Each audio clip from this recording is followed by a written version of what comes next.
जय श्री कृष्णा, राधे राधे। मैं मीनू शर्मा आप सभी का आपके अपने YouTube चैनल की कथा टीवी पर स्वागत करती हूँ। प्रिय दर्शकों, आज तारीख है 10 जनवरी और वार है शनिवार और आज माघ माह के कृष्ण पक्ष की सप्तमी तिथि है, जो कि सुबह 8:24 तक रहेगी और उसके बाद अष्टमी तिथि प्रारंभ हो जाएगी। और अगर मैं अब आपको शुभ मुहूर्त के बारे में बताऊं तो आज ब्रह्म मुहूर्त का समय रहेगा सुबह 5:38 से लेकर 6:26 तक और अमृत काल का समय रहेगा सुबह 9:09 से लेकर 10:53 तक। और आज सूर्योदय का समय रहेगा सुबह 7:14 और सूर्यास्त का समय रहेगा शाम 5:54 और चंद्रोदय का समय रहेगा रात 12:42। और देखिए, आज की इस वीडियो में आप रसपान करने वाले हैं माघ मास महात्म्य के अध्याय 7 का। तो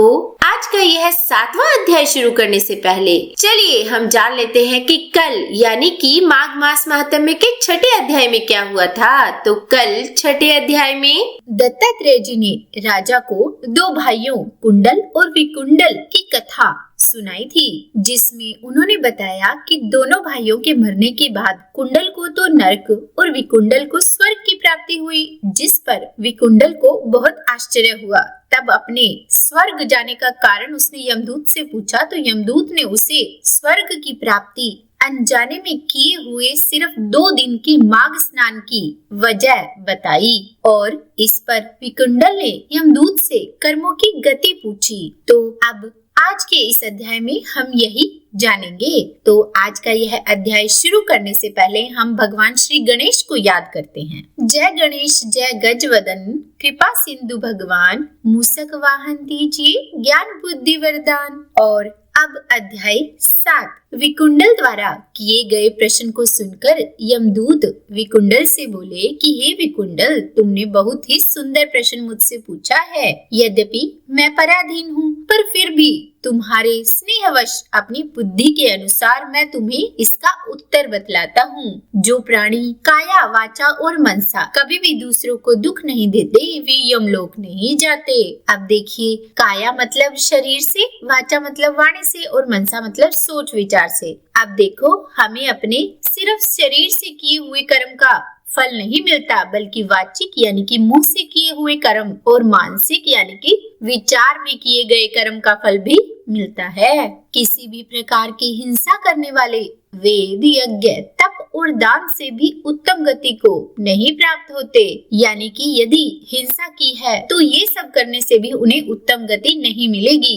ऋषियों ने अहिंसा को ही सबसे बड़ा धर्म, तप और दान बताया है। जो मनुष्य जल या पृथ्वी पर रहने वाले जीवों को अपने भोजन के लिए मारते हैं, वे कालसूत्र नामक नरक में पड़ते हैं और वहाँ पर अपना ही मांस खाते हैं और रक्त पीप पान करते हैं तथा पीप की ही कीचड़ में उनको कीड़े काटते हैं। और फिर इतना ही नहीं, वे अगले जन्म में हिंसक, जन्म से अंधे, काने, कुबड़े, लूले, लंगड़े, दरिद्र और अंगहीन होते हैं। इसी कारण इस लोक तथा परलोक में सुख की इच्छा करने वाले को काया, वाचा और मन में दूसरों का द्रोह कभी नहीं करना चाहिए। जो व्यक्ति हिंसा नहीं करते, उनको किसी प्रकार का भय नहीं होता। जिस तरह सीधी और टेढ़ी दोनों प्रकार की बहने वाली नदियां समुद्र में ही जाकर मिलती हैं, वैसे ही सब धर्म अहिंसा में प्रवेश कर जाते हैं। ब्रह्मचारी, गृहस्थ, वानप्रस्थी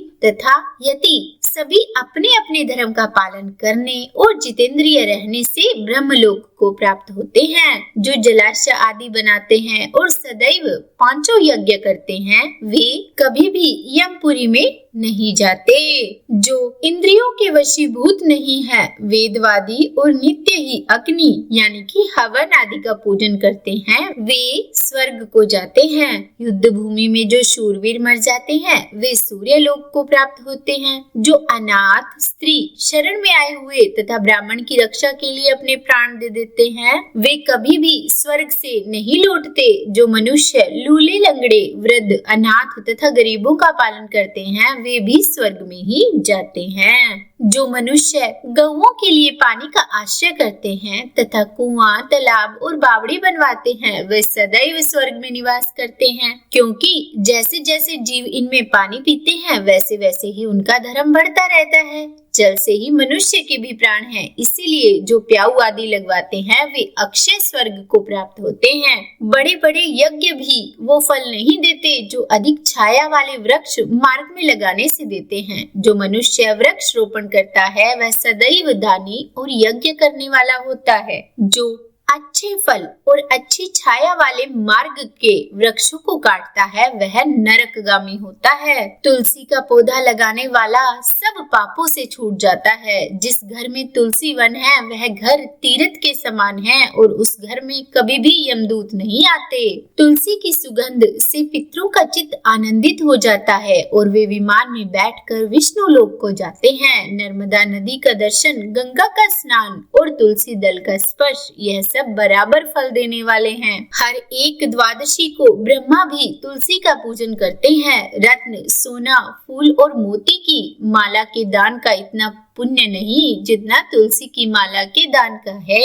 जो फल आम के 1000 और पीपल के 100 वृक्षों को लगाने से मिलता है वह तुलसी के एक पौधे को लगाने से होता है। पुष्कर आदि तीर्थ, गंगा आदि नदी, वासुदेव आदि देवता सब ही तो तुलसी में वास करते हैं। जो एक बार, 2 या 3 बार रेवा नदी से उत्पन्न शिव मूर्ति की पूजा करता है या फिर स्फटिक रतन के पत्थर या फिर वन में रखी हुई शिव की मूर्ति की पूजा करता है और सदैव ओम नमः शिवाय मंत्र का जाप करता है वह भी कभी यमलोक नहीं जाता। शिव पूजा के समान पापों को नष्ट करने वाला और कीर्ति देने वाला तीनों लोक में और कोई काम नहीं है। जो शिवालय स्थापित करते हैं वे शिवलोक में जाते हैं। ब्रह्मा, विष्णु और शिव का मंदिर बनाकर मनुष्य वैकुंठ वासी होता है। जो भगवान की पूजा के लिए फूलों का बाग लगाते हैं वे धन्य हैं। जो माता पिता, देवता और अतिथियों का सदैव पूजन करते हैं वे ब्रह्मलोक को प्राप्त होते हैं। और फिर इतना कहकर यमदूत उस विकुंडल से बोले कि हे विकुंडल, याद रखो मध्याह्न के समय आया हुआ अतिथि मूर्ख, पंडित, वेद पाठी या पापी कोई भी हो ब्रह्मा के समान है। जो रात्रि के थके हुए भूखे ब्राह्मण को अन्न और जल देता है, मध्याह्न के समय जिसके घर आया हुआ अतिथि कभी निराश नहीं जाता, वह व्यक्ति स्वर्ग का वासी होता है। अतिथि बराबर कोई धन संपत्ति और कोई हित नहीं है।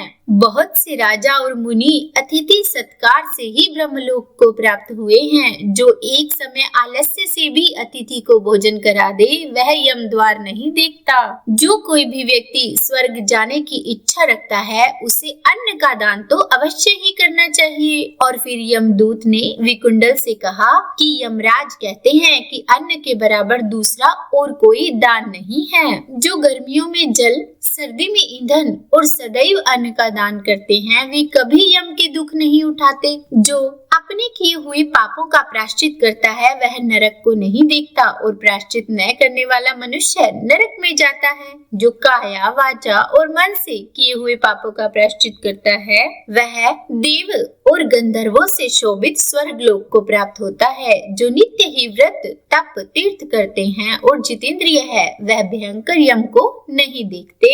नित्य स्नान करने से बड़े बड़े पाप नष्ट हो जाते हैं और मनुष्य यम को नहीं देखता। बिना स्नान पवित्रता कैसे हो सकती है। जो मनुष्य पर्व के समय बहते जल में स्नान करते हैं वे बुरी योनि नहीं पाते और न ही नरक में जाते हैं। माघ के महीने में प्रातः स्नान करने वाले मनुष्यों को नियम पूर्वक तिल पात्र और तिल कमल का दान करना चाहिए। यमदूत कहते हैं कि हे विकुंडल, पृथ्वी, सोना, गऊ आदि परम दान करने वाले स्वर्ग से नहीं लौटते। पुण्य तिथियों और संक्रांति आदि को थोड़ा सा दान करके भी मनुष्य बुरी गति को कभी प्राप्त नहीं होता। सत्यवादी, मौन रहने वाला, मीठा बोलने वाला, क्षमाशील, नीतिवान और किसी की निंदा न करने वाला सब प्राणियों पर दया करने वाला, पराये धन को तिनके के समान समझने वाला मनुष्य कभी भी नरकगामी नहीं होता। तो बोलिए विष्णु भगवान की जय। यह था आज का 7वां अध्याय। उम्मीद है वीडियो पसंद आई होगी। अगर अच्छी लगी हो तो लाइक एंड शेयर कीजिएगा और चैनल पर नए हैं तो सब्सक्राइब भी कर ही दीजिएगा। और इस कलयुग के समय में सबसे सरल रास्ता है भगवान को पाने का नाम जप। तो इसीलिए प्रेम से, मन से, भाव से और हर सांस के साथ जपते रहिए। राधे राधे, राधे राधे।